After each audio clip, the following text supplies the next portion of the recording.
Hi, welcome to Senior Moments Successful Aging. I'm Mary Beals-Luedtka, your host.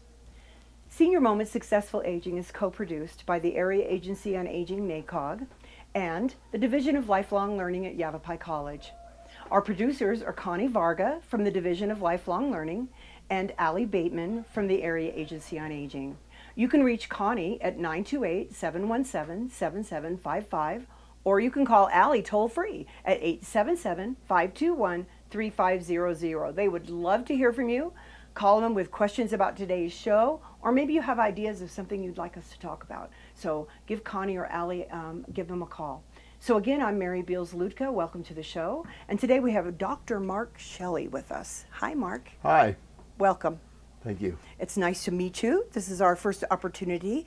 And you have a long career in sociology and psychology, and you teach at the college, do you not? Yes. Yes. And what do you teach? I teach sociology and psychology. Imagine that. Yeah. How about that? How about that? How long have you been at Yavapai College? This is my end of my 13th year. 13 years. And where were you before that? I was at Grand Canyon University right before that, Okay. and then I was back in the Midwest at Illinois State University and Lincoln Christian University. So I'm from the Midwest. Yeah. So I'm sorry. I know. It is a bit humid there. Yes. But I understand you're going back there to do some cycling. Yeah. So you must like it a little bit. Yeah, I have 3 daughters that are back in the Midwest. So Okay. So you I gotta go back there and hang out with them and my grandkids once in a while. See, I mean, there's something. It is green, right? It is green. It is green. It is green. A lot greener So, than here. and you studied in the Midwest, I did. in Wisconsin. Yes, University of Milwaukee, Wisconsin. I have family in Milwaukee too. I think when you're from the Midwest, they're everywhere. Yeah. You know, I think I have family in every state of the union. So, and you have your master's also in cross-cultural Yes. studies. And do you also teach in that arena? Yeah, sociology is a combination of a lot of different things, and the cross-cultural perspective is really important. Yes. Especially for Americans. We tend to think that we're the best and the greatest and everybody ought to speak English and do things our way. And there's a big, big world out there, and I try to expose my students to that big world. Excellent. Excellent. Have you yourself been able to do some traveling? Yeah, I actually lived in Indonesia for about 5 years. My first career was as a jungle pilot. Wow. And so I was a jungle pilot for 2 years on Borneo and then a couple of years on the island of Sulawesi. Talk about a different culture. Yeah. That is very, very different from ours. I think it's really important. I try to teach. I have 3 daughters. Try to get them, go out and see what the rest of the world is Yes, doing. Because it's absolutely. not all about us. Mm-hmm. There's other ways of life and other ways of looking at things. That's correct. And, as we change here in this Prescott area. So you've been here in the Prescott area 13 years? Yes. Okay.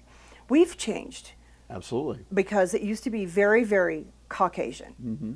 And now we're getting more and more diversity, which is fun to see, and it's really nice.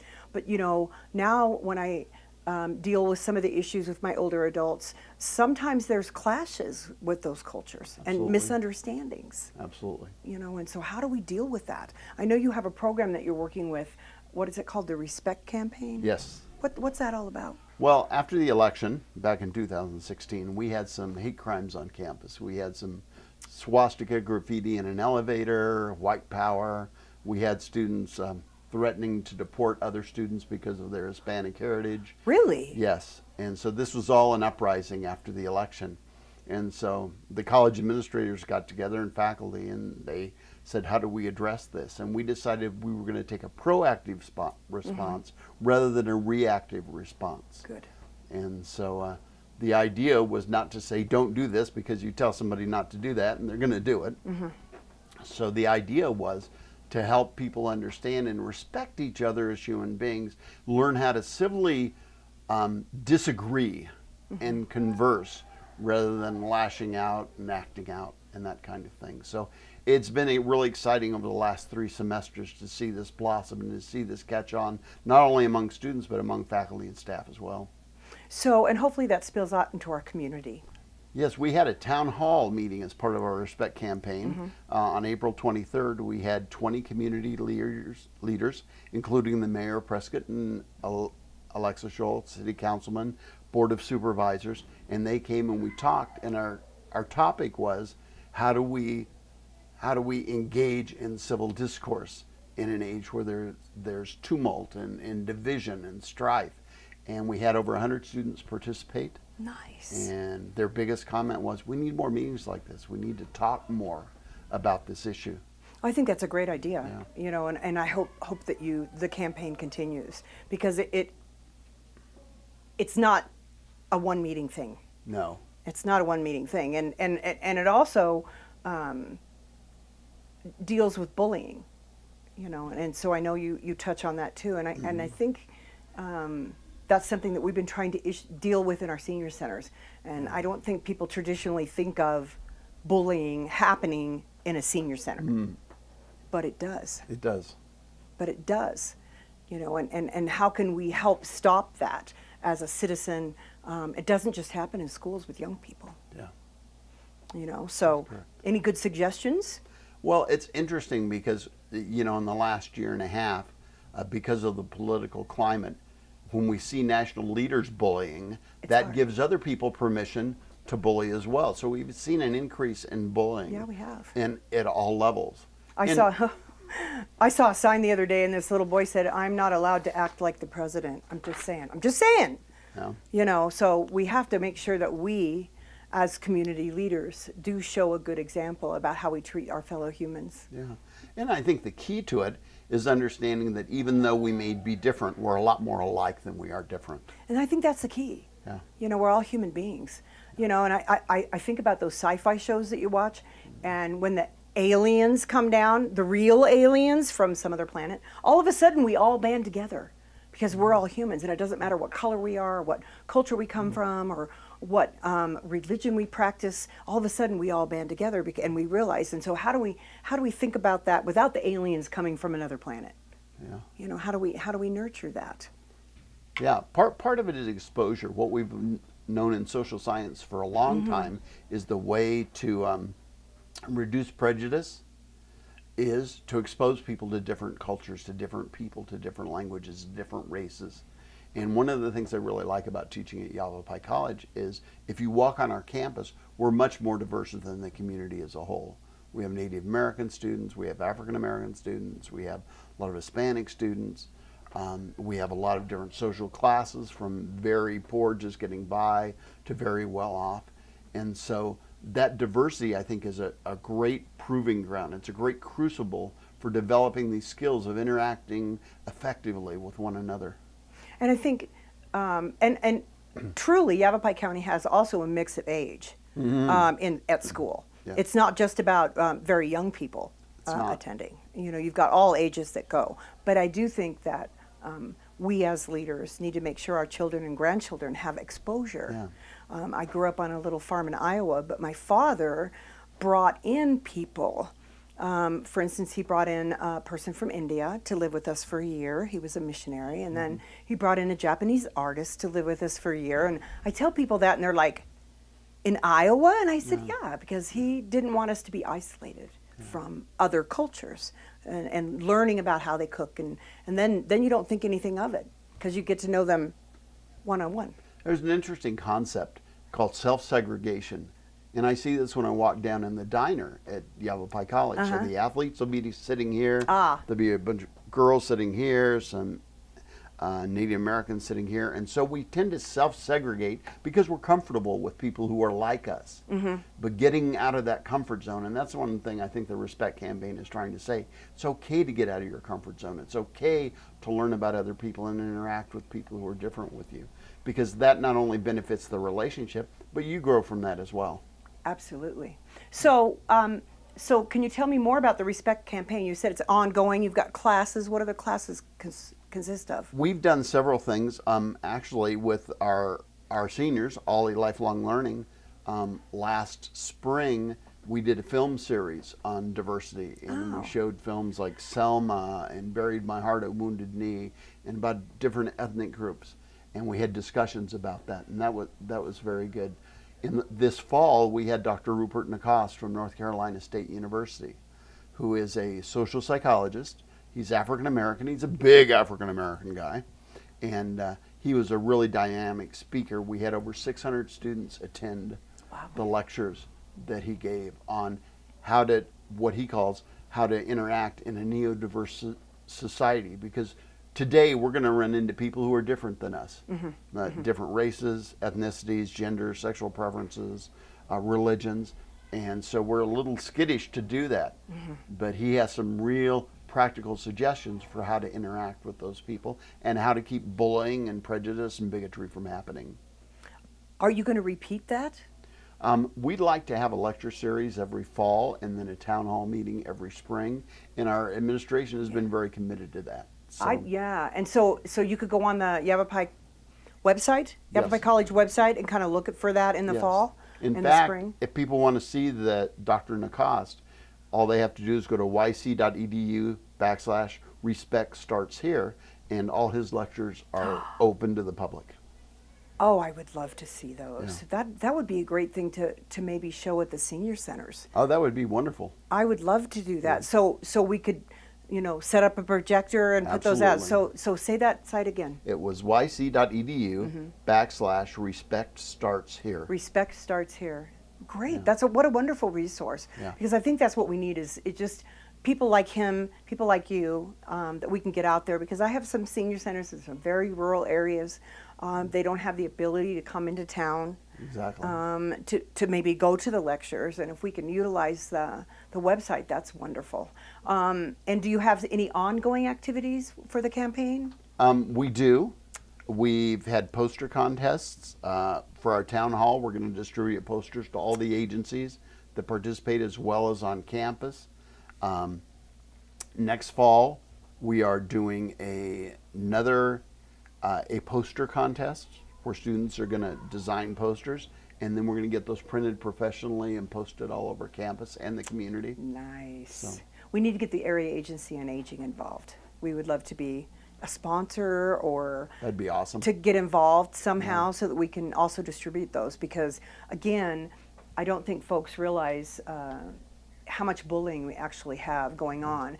And one of the things we're having trouble with is the senior centers have been around a long time, for instance, and I don't see so much in Prescott, but maybe some of my other small towns. And you have your little group that goes in, and they sit at the same table and the same chair. And if someone new comes in, they sit down and they that's my chair. Yeah.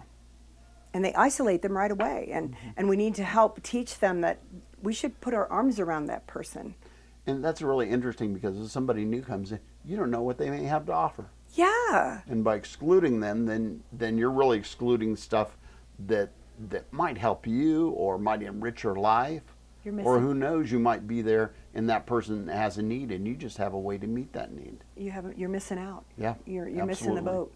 And then, I've actually had problems, not in this county, but in one of my other counties where, a whole senior center has not allowed a certain ethnic group to come in. Yeah. Bigotry is alive and well in the U.S., unfortunately. Yeah, I'm afraid it is. And I'm sorry to say I no longer fund that center because they just would not change. And it's like, this is federal money that I'm giving you. Everyone has to feel welcome. What are you doing to market to that group? And they just wouldn't do it. And I just think that's so incredibly sad. It is sad. It's incredibly you'd sad. think, here we are 50 years the other side of the civil rights movement, that wouldn't occur, but it does. I'm very naive a lot of times. I really think I am. And here I am. I'm going to be 64 in June. And until actually the election before, I thought things were rolling along pretty well. Yeah. And, when our last president was elected, then everything started coming out of the woodwork. The bigotry, all the things that were probably there all along, and I just didn't see it. And it's disheartening. And what can we do as people, as leaders, as educators to change it? And I love that you're doing that here in our community. We're very lucky to have Yavapai College. Oh, I agree. It's a great place. In so many ways. And, I go all around the country for a variety of things, for aging, and very few community colleges do what Yavapai College does. Yeah. In particular with the lifelong learning and all the other programs that we have. So when you teach in the lifelong learning as well? Yes, occasionally. Okay. In fact, we did this really interesting experiment last year where we combined ALE classes with my credit classes. So I had traditional students in the class with OLLI members. Fun. And actually the first class I did was race and ethnic relations. And it was fascinating because those of us who are in our 60s and older, we grew up with civil rights. We grew up with that whole thing. The younger generation, this is like ancient history in their textbooks. In fact, one student said, yeah, the way we're taught in high school is that civil rights happen like over a long weekend. Oh my God. And so there were a lot of misunderstandings of the seniors of these experiences of these traditional students. So they started to understand why then this, what NACOG calls hibernating bigotry, is rising to the surface now. And the interchange was just amazing. So I love that intergenerational teaching. Yeah, because I had a woman on here that survived World War II in Holland, and she goes around to schools and talks, and she was horrified because the history books only have one page on World War II. Yeah. Same thing. Yeah. We have to make sure those things are not forgotten. It's our job to do that. So so you teach on your Respect campaign. You teach sociology. You teach psychology. Anything else you don't do, or? Oh, there's lots of things I don't do. Anything else that you, specifically teach at Yavapai College? I taught a course called Technology and Human Values. Ah, that's interesting. And what we did is we explored the impact of technology on us as humans. Technology does great things, like your rural sites can tap into the web and see those lectures, and technology has some wonderful values. But as a sociologist and psychologist, I'm concerned about what technology is doing to us as human beings. So, for instance, I walk into a class, and this just happened, last week of finals week. I walked in, and I have 25 students. All 25 students, they're not talking to each other. They're looking at their cell phones. Sure they are. And so, I think it's happened so fast. Think of the automobile. The automobile came around in the late 1800s, and it took us 100 years to figure out all the technology, seat belts, airbags, interstates. The iPhone came out in 2007. And it's taken over the world. Absolutely. And so the changes happened so fast, we haven't had a chance to process the implications of it for our own humanity. And so that's an area of research that I'm really interested in. I really talked a lot to students about being more self-aware of how they use technology and what technology is doing to them. And we know things like the more people are on the technology, the less risk in real life they're willing to take. And that kind of merges with that whole idea that you were talking about in the center of not letting a new person come in, not being open to change, and that kind of thing. So then they create this world and they don't come out of it. Right. Interesting. I had one student in a survey I did said, I don't really want to be on Facebook, but if you're on Facebook, you're a nobody. And what we're finding, instead of technology connecting us, it really disconnects us. Interesting. Yeah. I guess I'm a nobody because I do Facebook so I can see my grandkids. Me too. Because I want to see the pictures, but I'm not, of course, we're from a different generation, so we're not on our phone as much. Well, it's interesting because when I did my research, I had a sabbatical a few years ago, and I found that there is really very little difference between people our age using technology and the younger people. Really? As far as the time they've used. It's like 4 minutes a year. It's just almost insignificant. But the way we use technology is different. So I've coined 3 different generations in technology. So we would be analogs. Okay. Yeah, gotcha. So we grew up with the clock, and I tell my students my reward for being the fastest typist in high school was getting to use our one electric typewriter. That was so that's the generation we grew in. We see technology basically as tools. Right. Okay? So we know how to do spreadsheets, and we know how to do email and pictures and that kind of thing. The next generation, those basically between 30 and 50, grew up just as the internet was coming online. Okay, they see technology primarily as communication. One of the interesting things I discovered was they did some research on parents and technology. 50% of parents of teenagers said they would be in favor of drones following their children around. Oh my God. And so they see technology as kind of surveillance, communication, that kind of thing. While as the younger generation, our traditional students, those under 30, see technology primarily as entertainment. They know how to do Snapchat and Facebook and all these apps and Instagram, but you ask them to do a spreadsheet, you ask them to check something in a Word document, they don't know how to do it because they see technology primarily as entertainment. So it's not that we're using technology less, we're just using it in different ways. That's very interesting. So I heard recently that they're now looking at putting an AI into Facebook to eliminate hate posts. Okay, that scares me. Because if an AI is going to decide what is or isn't, then what's next? Well, I'll tell you what's next. There's a billboard in London that uses facial recognition. So it's a big billboard, electronic billboard. And as you walk by, it scans your face, it finds your information, and it puts up on the billboard the ad of the product they think you want to buy at the moment. Just like in sci-fi movies. Yes. They're doing that. Yes, absolutely. Wow. That's fascinating. So when you go on Facebook, Mary, you sign this thing called the Terms of Agreement. Right. And that basically said to Facebook, every keystroke that you put in on Facebook, we own. Yeah. And we will sell it to other companies, and we will figure out what products you want. And that's why you just looked on the web at a bicycle site, and then all of a sudden an ad for bicycles pops up on your Facebook. All over the place. Yes. All over and it comes into my emails. Right. Because they have my email address. And so there are other issues with technology like privacy and, like you said, censorship, not that government does, but these private companies are going to do. You know, that's what scares me about Alexis. I don't want to have somebody listening to me in my house. Because then I think my privacy is even more usurped. I don't know.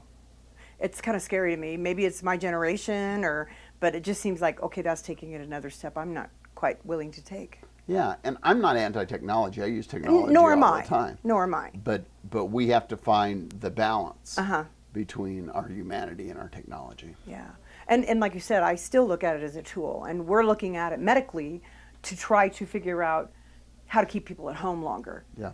You know, and the technology's there. One of the problems we have in our country, and I've actually, about 10 years ago, met the president of IBM at an aging conference in D.C., and he said, we have a lot of technology we use in Europe we do not use in the United States because you don't have the bandwidth. You don't have the broadband. You don't have internet everywhere. In the 30s, they electrified the Appalachians, remember? Yeah. Well, they need to do that with the internet because I have a lot of territory. There is no internet. The flip side of that is they've done that in places like South Korea. And they have huge problems with gaming addiction among teens. And they actually have government-sponsored programs for addiction recovery for teens. People die. They have what are called PC bongs, which are basically video arcades but with computers. And teens die there. They get so enthralled in their game, they don't eat, they don't drink, they faint, and there have been deaths in these PC bongs. I told you I was naive. You know, so how come we don't have that here? Because we just don't have the connections? We don't have free internet everywhere. Okay, that's so why. in South Korea, internet access is available everywhere. It's available everywhere. But the, you know, is it the government? I can't think of the word. I just went blank. Is it regulated by the government? I guess the internet itself isn't very regulated, and Right. even in countries where it is regulated, it's really hard to. It's hard to say. It's hard to say Yeah. because there's some really great stuff that we could use for medical homes, you know, but we don't have free internet for everybody, Right. and so and some of our poorest, most vulnerable seniors are the ones that need it. Yeah. And how do we get it there? So that's something we're trying to work on in Arizona. How do we get the bandwidth out there, especially across the reservations? Right. Because we just don't have it. You know, but back to your respect campaign. So on your relationship to technology, you've got the respect campaign. You teach those classes. Do you actually teach classes on the technology? You said you had some discussions on it, but Yes. what are Yeah, the classes the called? Technology and Human Values. Okay, is the class that's what that it's I called. taught, yeah. And do you do that every semester? Probably once a year. About once a year? Yeah. Because I think that would be an awesome class to take. Yeah. Just for the sociology. Yeah. part of it. You know, Well, I enjoyed those classes at college. I loved sociology. I thought it was very fascinating. What I really like about that class is that students come in thinking they know a lot about technology, and then when we get down into really how it works and what it's doing to us, their eyes are opened. And we try to do this thing where we go, I challenge them to do it for a weekend, but at least we do it for 24 hours without technology. And a lot of them say, I went into withdrawals. I didn't realize how dependent and addicted I was to my own technology. My staff has a fit if I want them to turn their cell phones in for a staff meeting. Yeah. Oh, but you know. Well, I work with a powered off classroom. I don't allow computers in my classroom. I don't allow cell phones. They have to be turned off because we only have an hour and 15 minutes twice a week. And I said, we need to be talking to each other. We need to be interacting. We need to be sharing, and you can be on your cell phones any other time. And students at first bristle, just like your staff does. They bristle. But at the end of every semester, I always have students come up to me and say, thank you, Dr. Shelley, for not letting us get on our cell phones. We talked, and I get to know people in this class. And so, you know, they really appreciate that, but they don't have the discipline to do it themselves. And I think that's, you know, it's important that we try to create venues that do that. Absolutely. Last year we did our spring training. We do a 2-day spring training every year, and last year we stayed in a place with no TVs, and the younger people were a little freaked out because their rooms had no TVs. Yeah. And I said, it's going to be fine. Well, I don't know. So I had a bonfire every night, and at the end they're like, that was really neat to be able to sit around and listen to everybody's stories and talk. Absolutely. Yeah, it's like, wow, it's called human interaction.